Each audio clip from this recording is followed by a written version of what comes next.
Bonsoir, bonsoir. Na ba compatriotes na biso nyonso partout dans le monde entier. Mbote mbote na babone na biso ya mwana koli télévision. Bandeko balandi na pokwa ya lelo toza na esengo ya kokutana na bino na deuxième édition na biso mpona kosolola maye matali actualité politique pe ba enjeu de l'heure ya maye manso mazali kolekana na mboka na biso RDC. Na yango na émission na biso oyo ya mibale ya mokolo ya lelo tokolobela sur rapport ya CIA ya baaméricain oyo basengaki na ba envoyé to baministre na bango ya affaires étrangères chargé des affaires africaines ya Grand Lac basala bango véritable rapport concernant maye mazali kolekana na est ya République démocratique du Congo. Parce que juste après signature ya accord de paix entre le Rwanda et la République démocratique du Congo devant le président américain Donald Trump, sénateur oyo autaki kokufa abandaki komanipuler vraiment Donald Trump na ndenge moko ya osalaki. Mpo na ye makambo ebandaki kolekana na niveau ya est ezalaki juste conflit moko ethnique entre bakongolais bango na bango. Alors que rapport oyo la journaliste américaine anglo-américaine Arviana asalaki na Donald Trump parce que akitaki na Kisangani na Burundi na Uvira a enquêté azalaki na bakamp ya ba réfugiés et le rapport ezalaki catastrophique. Mais par rapport ya situation ndenge bandaki kolekana guerre ya Iran na les États-Unis d'Amérique, ba riposte ya Iran na niveau ya Israël pe na plusieurs pays amis ya États-Unis na Golfe. Et yaki vraiment kosala vraiment que ba décideur ya armée américaine bazalaki surpris la résistance ya Iran vis-à-vis ya États-Unis d'Amérique.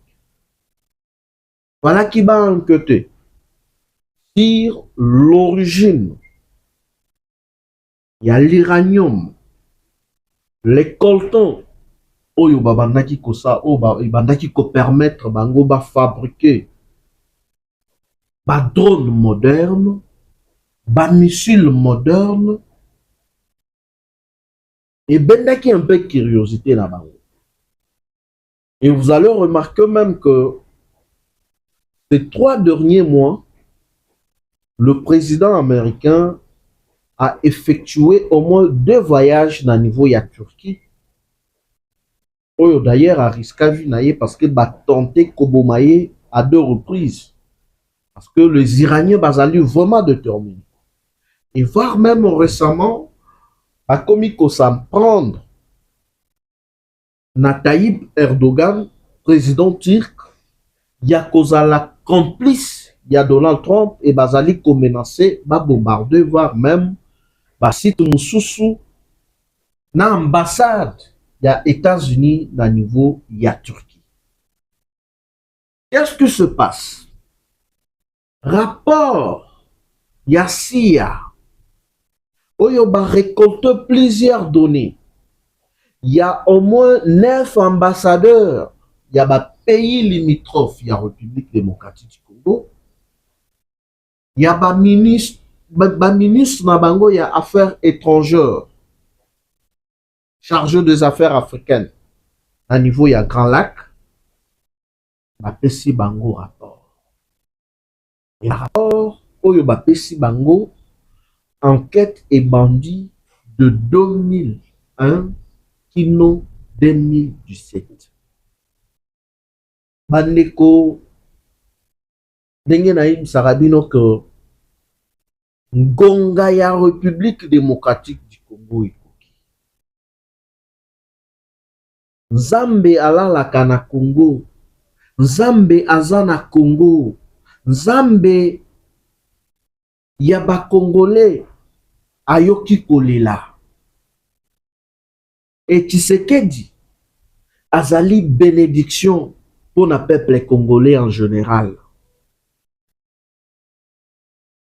Na enquête na bango, mes chers compatriotes, ezalaki juste na nous focaliser sur les coltons et l'uranium de la République démocratique du Congo.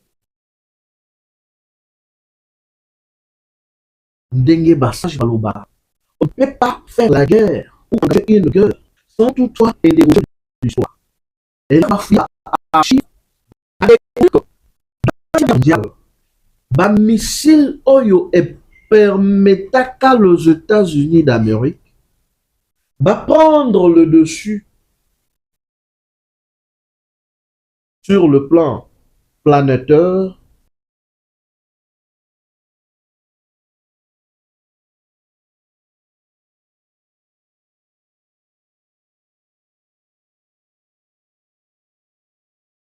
L'air balobi ba enquêté, balobi ba bandana na uranium pe na colton oyoyo ezali na est de la République pe na Haut-Katanga.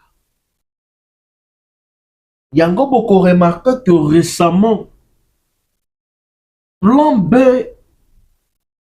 ya Paul Kagame ezalaki ba récupérer le Haut-Katanga. Kalemi na Tanganyika ezalaki menacé. Lualaba également à partir de Zambie. Et voir même Lubumbashi dans zela ya Kasumbalesa. Monaki quelques aventuriers oyo babenga kasoki bakatakatanga baya basala biloko moko ezanga mutuna makolo. L'air bandit enquête na bango au banda 2001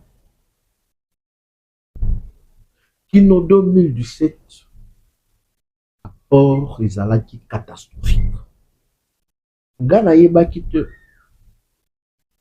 et ambassadeur ebele ya États-Unis oyo ba créditaka na niveau ya Afrique bazalaka ba agent ya renseignement. On le savoir.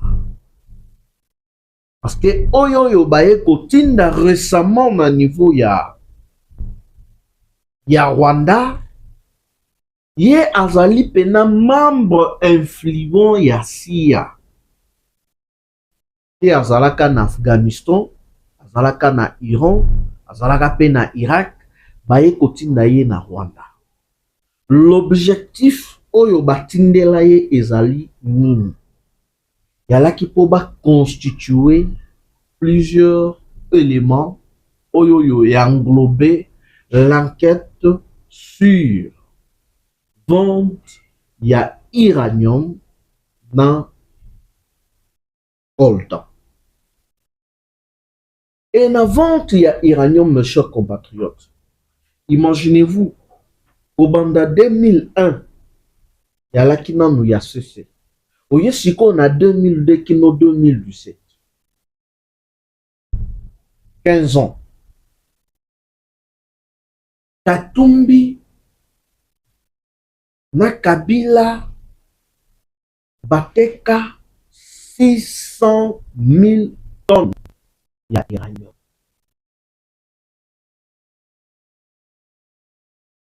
Bateka 830 tonnes ya coltan.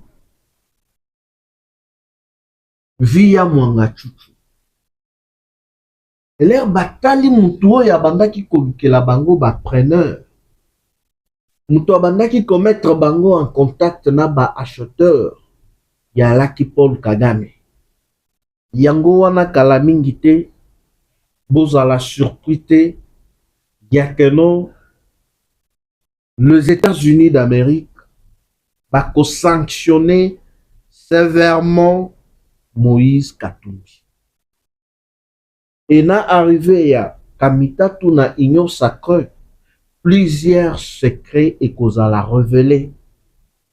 Et l'herbe a poussé ba enquête musika, mes chers compatriotes, ba yeko découvrir le pourquoi Katumbi abandaki kotonga aérodrome na niveau ya Kashobwe, na Zamba, sans que le gouvernement provincial azala informé, sans que le gouvernement national, ba autorité bazala informé, na construction wana ya aéroport, oya bandaki kotonga na niveau ya Kashobwe, na kati pena ya Zamba.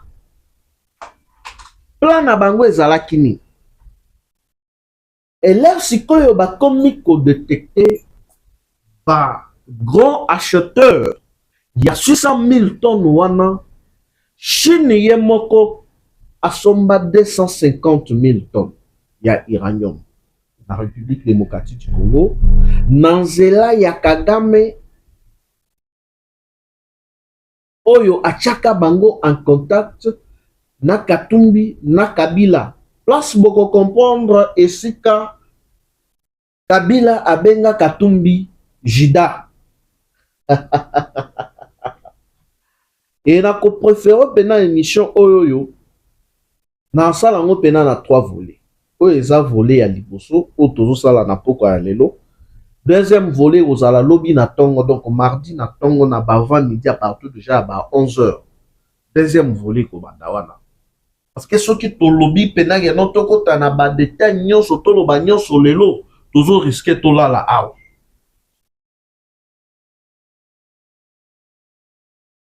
Et l'air na ali ko préparer émission oyo na bandi ko analyser le pourquoi le président Félix a yebisaka biso que mboka ekufa kala, biso to bandaki ko comprendre te.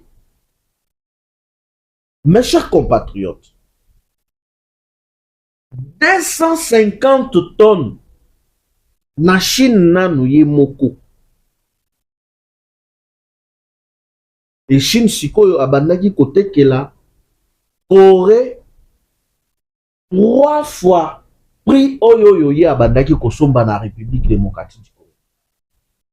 Imaginez un peu. Abandaki kotekela pe Russie. L'air ba russe ba ye kotimbela. Bango moko balobi que non voilà, toya na source. Ba ye pe na source. Baris bango moko basomba 100 000 tonnes na maboko ya Katumbi, na maboko ya Kabila. Alors Katumbi ndenga alaki déjà na réseau ya vente ya ba armes, parce que bazali batu ya liboso na niveau ya Afrique oyo bazwa permis ya vente ya ba armes. Et ba opéra trop na Angola ye na ndeko na ye. Na guerre ya Savimbi. Bango nde babandaki kotekela ba rebelle ba arme. Donc Katumbi wana ndenge bomonaka ye bongo bandeko. Wana aza na répertoire. Ouais. Donc aza na répertoire, ayebi mafia, azo maîtriser réseau na façon moko incroyable.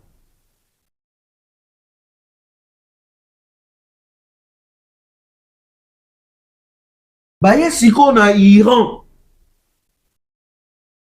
Iran ye moko azalaka pe na uranium na ye, mais boni a s'intéressaki na kosomba uranium ya République démocratique du Congo. L'herbe a enquêté, Iran asomba 200 tonnes na maboko ya Kabila, na nsima aya kosomba 50 000 tonnes. Corée du Sud 50 000 tonnes. Non, Corée du Nord 50 000 tonnes. Yemoko Chine 250 000 tonnes. Okamati ba oyoyo baris 100 tonnes.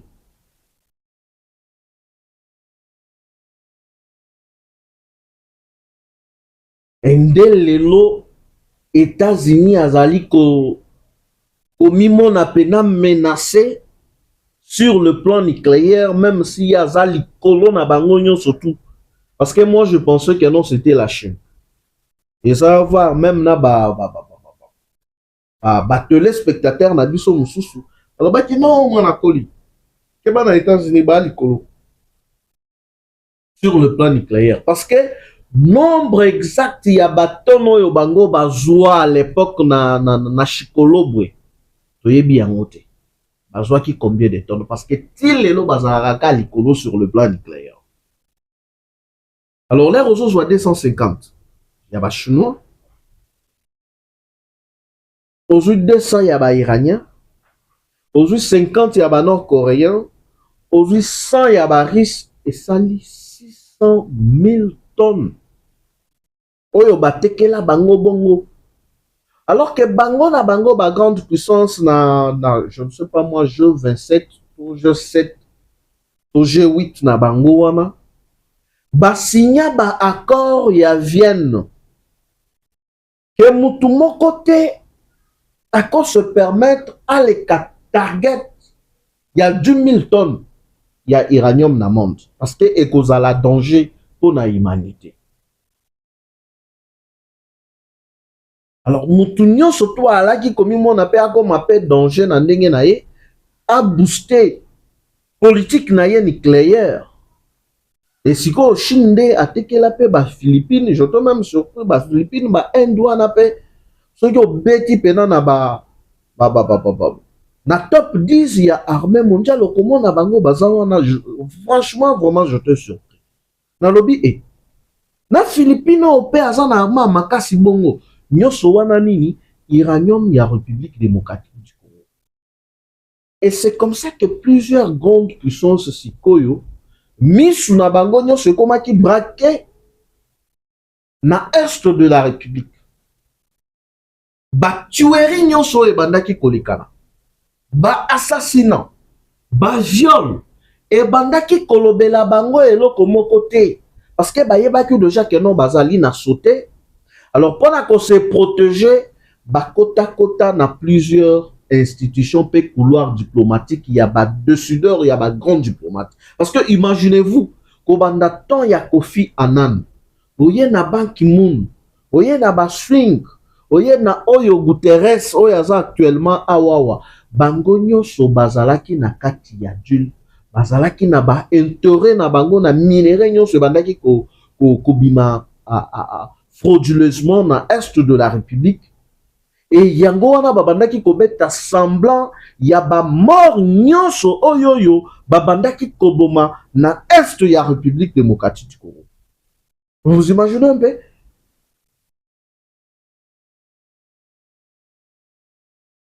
Nga mukolo na landa interview ya Antonio Guterres. Je me suis dit mais tu ya mobali. Tshisekedi aza ya nzambe. Parce que Guterres aloba na France 24. Bazo tuna ye. Na budget oyo MONUSCO azali na yango ya 1,7 milliard de dollars américains chaque année. Boni MONUSCO azali incapable ya commettre fin na insécurité oyo eza na est de la République démocratique du Congo. Voyez bien réponse à Antonio Guterres. Na pense que prochainement na kotie la bino yango. Antonio Guterres aloba ke mandu kiwana esika eutaka bango bayebi te. E bango MONUSCO bazali incapable ya kobundana ba M23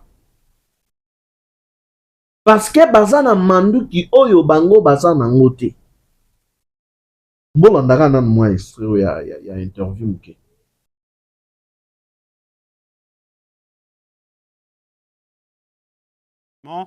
Mais parlons franchement. Les populations ont le désir et la perspective que les forces onusiennes soient capables de battre les mouvements qui les attaquent et de leur garantir la protection. Mais on est dans une situation extrêmement difficile. Vous voyez, l'M23. L'M23 a été, comme vous savez, la raison de ces dernières manifestations. Le fait que les Nations Unies ne sont pas capables de battre l'M23.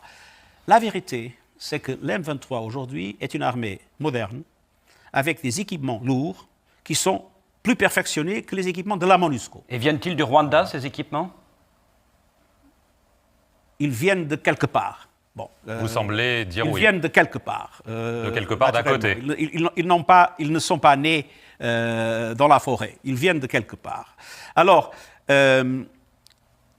ce qu'il faut, à mon avis, et c'est l'essentiel, c'est de trouver une discussion sérieuse entre le Congo, le Rwanda et l'Ouganda pour qu'on puisse avoir une perspective conjointe pour éviter cette permanente situation qui nous fait toujours, quand on a un progrès, venir en arrière.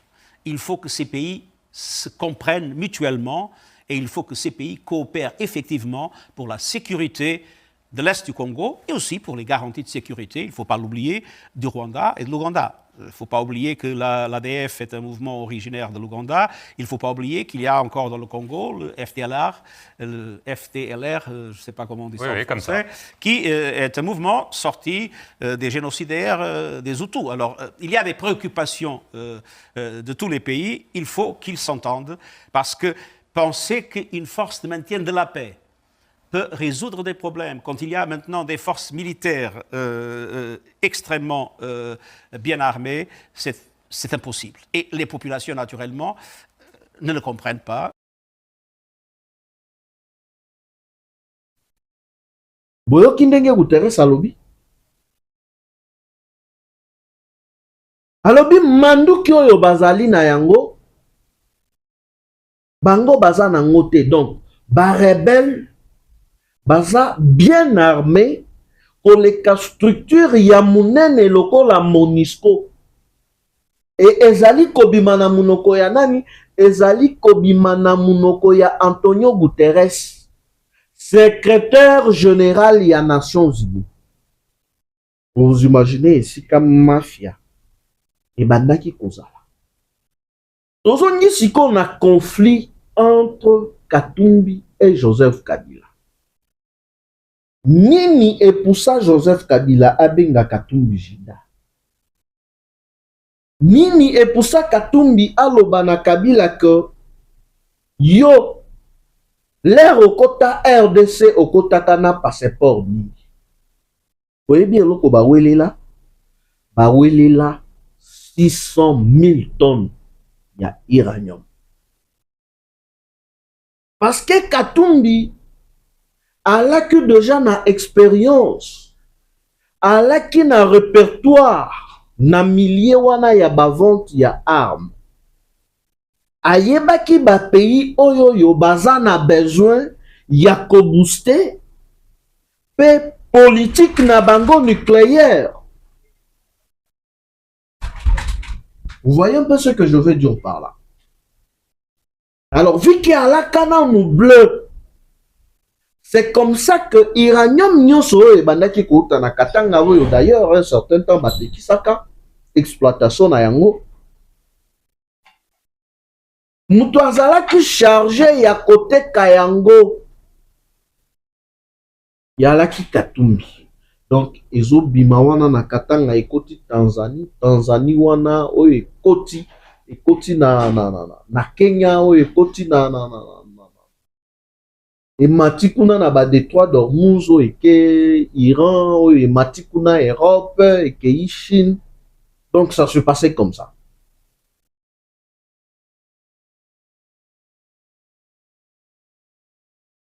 Et mutu oyoyo abandaki koteka abandaki kosala marché ya uranium ezaki Katumbi vi ke Kabila azalaki nanu bleu ye nyonso to abandaki kosala falaki atuna Katumbi mwaki to atuna Paul Kagame e mukolo Katumbi mwaki akendaka na Rwanda batindi epa Kabila alobi na Kagame après Kabila na kolinga o soutenir nga pe nakoma président.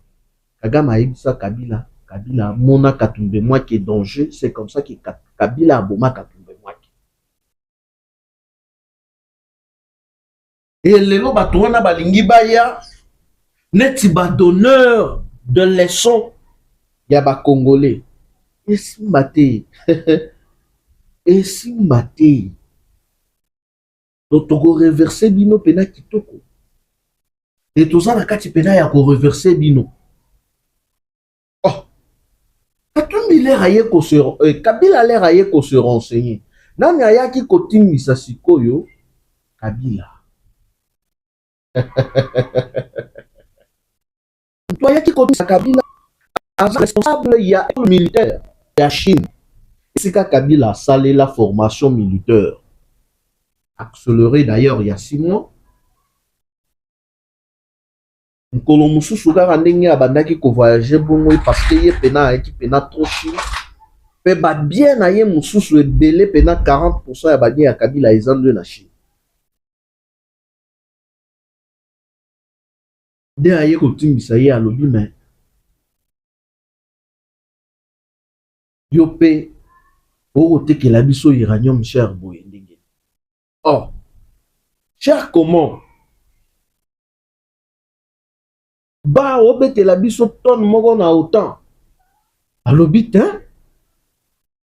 Mais nga Katumbi ayebisanga gano atekela rabino na autant. Alobi non, tosomba nango.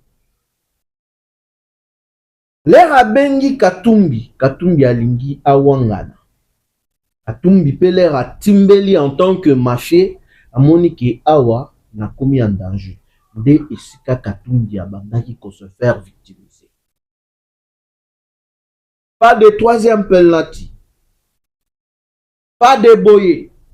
Wana sa gouverneur. Oh, bakangiye. Babetiye. Oh, ba mercenaire. Parce que déjà, wana babebani. Kabila ye ko découvrir vérité wapi na niveau ya Chine. Et l'air siko Tshisekedi azali kolika azali koloba na bino ke Congo ebeba kala. Oh Tshisekedi ngalobi mboke kufa kala. Mboke kufa kala. Mais 600 000 tonnes. Selon rapport Yassia. Papa. Yami katete. Mais l'humanité est en danger. Et pour vous comprendre, que notre Zambora moro béni, malgré les minéraux américains à l'époque, et j'aurais même appris, et ça n'a pas cité Moussou na Est wana, oh Kagame Matinda ba géologue, Kabila pe ayebi sekri wana iranium eza wana ebele. Uranium eza wana ebele ba détecta uranium kala. Ba détecta ba minéraux mususu oyo biso kutu toyebi te kala neti ba nobium.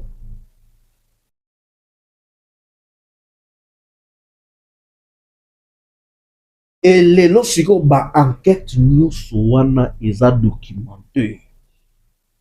Nous yo mutozo rêvé que no Kabila rozongaka lisusu président na Congo. Bali komiko ça. Vous êtes toujours dans la distraction parce que c'est pratiquement impossible. Naïbisi bino. Vous avez la surprise. Sur 2027, les États-Unis vont sanctionner Katumbi. Parce que parmi menaces oyo bango bazali ko subir lelo.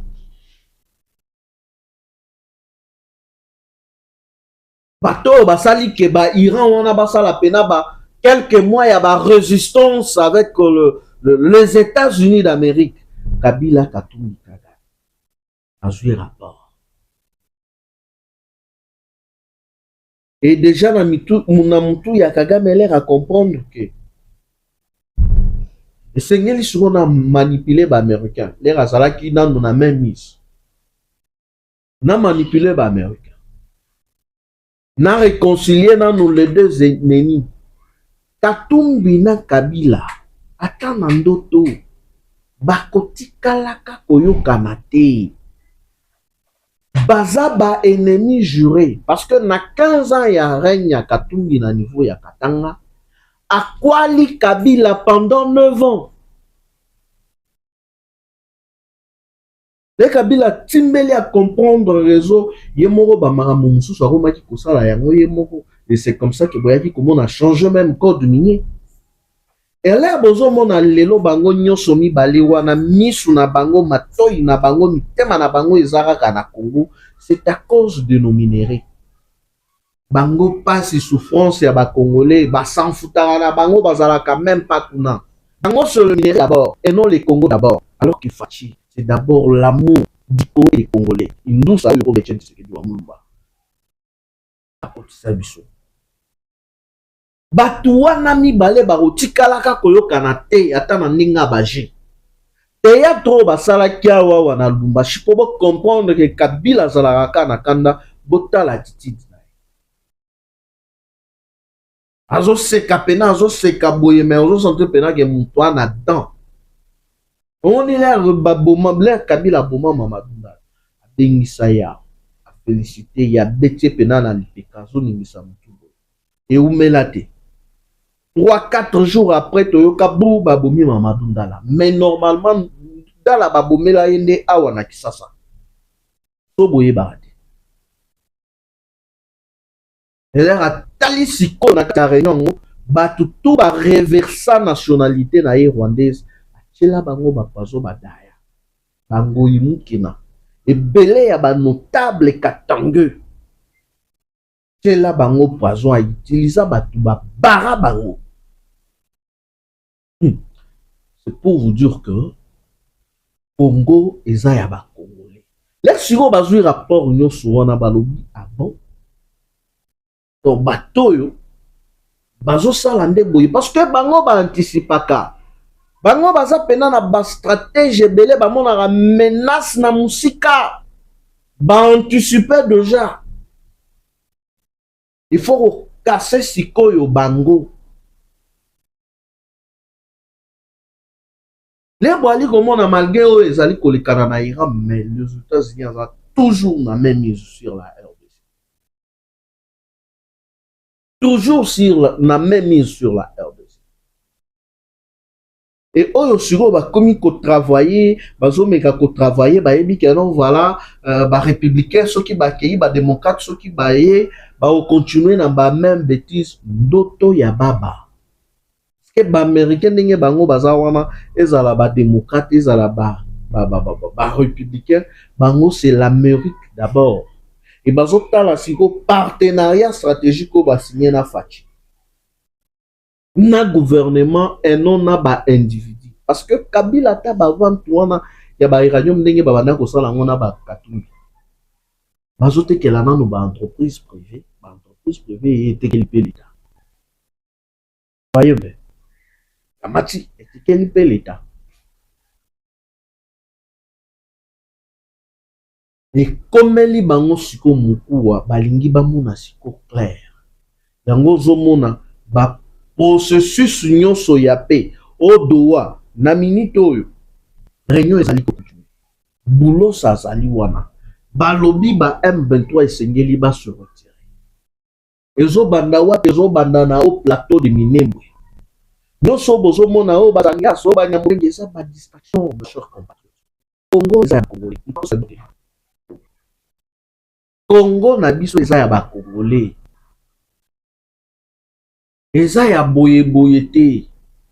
Ozali Congolais d'origine, mais aux nationalité congolaise, au Botamana Congo, gardez base na yo. Dans côté, il y a RDC. Soki ozo jouer double G, tokobimisa yo na mpwasa.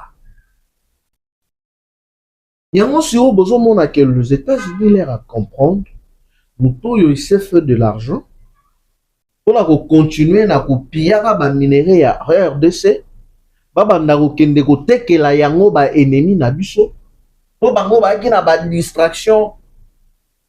Oh, il y a ba pétrole, il y a ba boye, mais bazoye bate que uranium na coltan wana nde makam. Ou ba kisi lisuna ba cobalt wana nde makam na minito technologie au kamati la politique nucléaire eza trois minéraux stratégiques oyo. Simba pena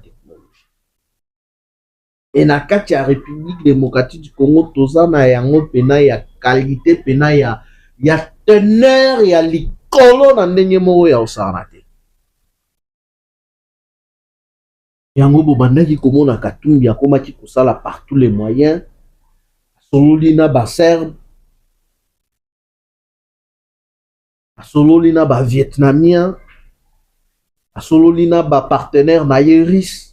Akomi kotonga pena aérodrome sans informer ba autorité ezaki ke ba mercenaires wana baya bazwa Katanga en otage ba déclarer république à Katanga ya fonda wana asia ma continuer na yena vente ba uranium parce que na est kuna kutu ya perdre déjà espoir po ba kabana bongo Kabila ya zo compter plus sur est Katumbi sur les Katanga.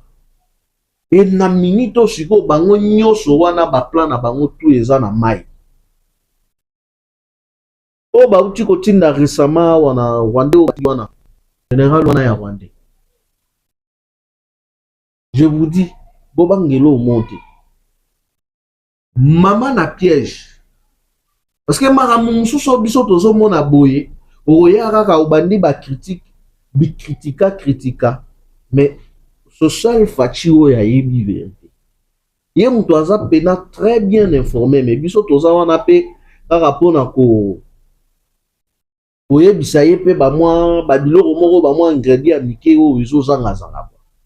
Parce que ça rappelle ba information mususu pena boye batu bana terrain ba pesi biso to betango na média bien sali contre vérification alobi a beaucoup saki batu nanga ba lobi nanga boye parce que biso toza ba service ya Fachi.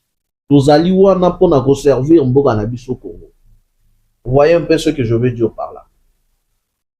Alors yango bomonaki que non récemment le tout-puissant général Malou que je salue en passant alaki na Katanga bakangi au moins 30 officiers sans chaud pour babandaki dia ko préparer maman na eloko na Tanganyika na lwala banandimi mo ya osala.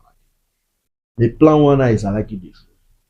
Donc bref mes chers compatriotes, le service ya américain va travailler sur vente illégale, va enquêter sur ba massacre oye kolekana na République démocratique du Congo.